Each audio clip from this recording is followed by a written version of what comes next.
समाधि ऐसे नहीं मिलती। योग की अंतिम सीढ़ी समाधि है। आज कोई व्यक्ति योग की पहली सीढ़ी भी नहीं पार कर सकता आज के युग में।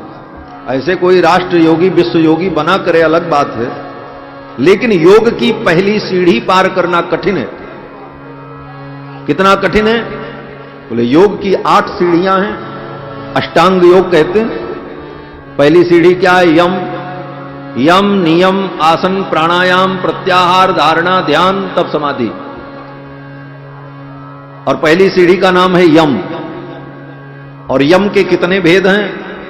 आचार्य पतंजलि अपने योग शास्त्र में कहते हैं अहिंसा सत्यमस्तेय ब्रह्मचर्य अपरिग्रहा यमाह। अहिंसा, सत्य, स्तेय, ब्रह्मचर्य, अपरिग्रह, इन पांचों को यम कहते हैं।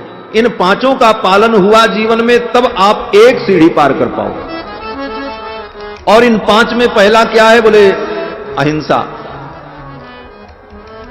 अहिंसा का मतलब मन वचन कर्म से हम किसी की हिंसा न करें, तब अहिंसा का व्रत होगा। और हम व्रत में सफल हो गए अहिंसा के व्रत में। इसका प्रमाण? बोले इसका प्रमाण यह होगा कि आपके सामने कोई हिंसक व्यक्ति आएगा तो उसकी हिंसा वृत्ति समाप्त हो जाएगी। आपके अहिंसा के परमाणु उसको प्रभावित कर देंगे और उसकी हिंसा की वृत्ति स्वतः शांत हो जाएगी। मैं आलोचना की दृष्टि से नहीं कह रहा हूं, लेकिन सारी दुनिया को अहिंसा का उपदेश देने वाले को गोली मार दी गई इसी देश में। इसका मतलब बोले अहिंसा का व्रत पूर्ण नहीं हुआ था। अगर अहिंसा का व्रत पूर्ण होता तो वहां आने के बाद मारने वाले की बुद्धि ही बदल जाती। अहिंसा के व्रत का ऋषि लोग पालन करते थे। इसीलिए ऋषियों के आश्रम में सिंह और गाय एक घाट पर पानी पीते थे। हम कथाएं सुनते हैं कि एक घाट पर बकरा और शेर दोनों पानी पी रहे हैं, गाय और सिंह भी पानी पी रहे हैं। क्यों? बोले उन ऋषियों के आश्रम में अहिंसा के व्रत का पालन करने वाले महात्माओं के आश्रम की सीमा में जाकर के हिंसक जंतुओं की हिंसा वृत्ति भी दूसरा भी पालन करेगा। वो जो कुछ कहेगा वही सत्य हो जाएगा। क्यों? बोले वो कभी असत्य बोलता ही नहीं। सत्य की उसकी ऐसी निष्ठा है कि वो जो कहेगा वही सत्य होगा। ऋषि मुनि लोगों के विषय में हम जो सुनते हैं कि ऋषियों ने शाप दे दिया, वरदान दे दिया, इसका मतलब क्या है? बोले सत्य की निष्ठा उनकी इतनी प्रबल होती थी कि वो जो कहते थे वही सत्य हो जाता। वो कहें कि तुम राजा बन जाओ तो हो गए राजा।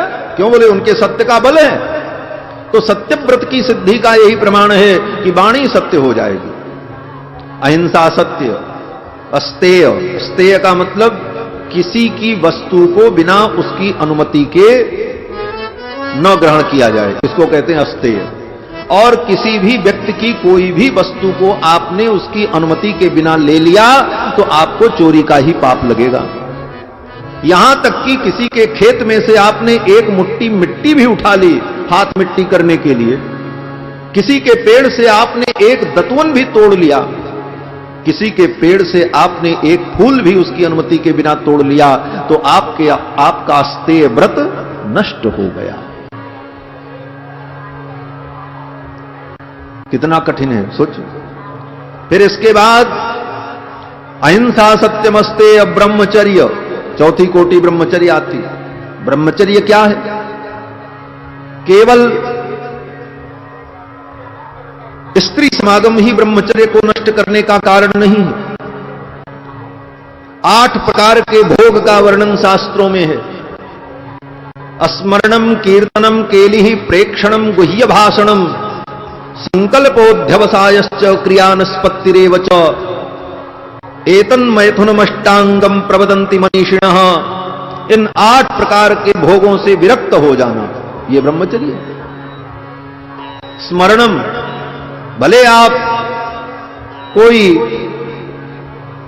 गलत कार्य नहीं करते, लेकिन मन से भी अगर आप सोच रहे हैं तो आपका ब्रह्मचर्य व्रत नष्ट हो गया। स्मरणम, स्मरण से बचो। कीर्तनम, उस विषय की चर्चा भी मत करो। केलिहि, केलिहि का मतलब स्त्रियों के साथ अथवा जहां तुम्हारा मन रमण कर रहा है उन लोगों के साथ बैठना उठना, इससे भी मुक्त हो जाओ। स्मरणम कीर्तनम केली, प्रेक्षणम उस दृष्टि से देखना, गुह्य भाषणम एकांत में वार्ता करना, संकल्प हम उसको प्राप्त करने ये मन में संकल्प हो जाना, अध्यवसायश्च अब हम इसको प्राप्त ही करके छोड़ेंगे, ये अध्यवसाय हो जाना, यहां तक ये सब ब्रह्मचर्य को नष्ट करने की कोटि में आते हैं। कितने लोग ब्रह्मचारी होंगे? अपने छाती पर हाथ रख करके देख ले, अपनी आत्मा से पूछ लें।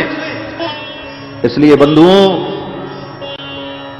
योग की गति भी बड़ी कठिन है। अगर योग से ही सबका कल्याण हो जाता तो सूर, कबीर, रहीम, रसखान, तुलसी जैसे महापुरुष भक्ति का उपदेश न करते, वो भी बताते कि योग ही करो। योग बड़ा